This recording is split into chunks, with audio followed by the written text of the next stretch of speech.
Toxins can quietly strain your kidneys, leaving you bloated, tired, and low on energy. But 3 everyday spices can awaken your kidneys and help your body flush out waste naturally. First, turmeric, the golden cleanser. Its curcumin compound lowers inflammation, supports healthy filtration, and protects the kidneys from oxidative stress caused by daily toxin exposure. A pinch of black pepper boosts its absorption, and a warm turmeric drink before bed gently supports overnight detox. Next, ginger, a powerful circulation booster.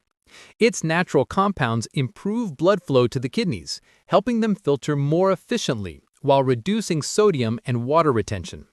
A morning cup of ginger tea can jumpstart your metabolism, calm digestion, and flush toxins faster.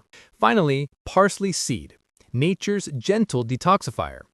It acts as a mild diuretic that increases urine flow and alkalizes the urinary tract, helping remove uric acid and reducing kidney stone risk. A simple parsley infusion 2 to 3 times a week keeps the system clean and balanced.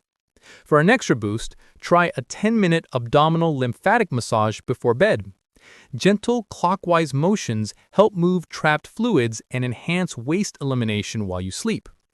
With these simple habits, turmeric to shield, ginger to energize, and parsley to purify, you can naturally refresh your kidneys and feel lighter, clearer, and more alive every day.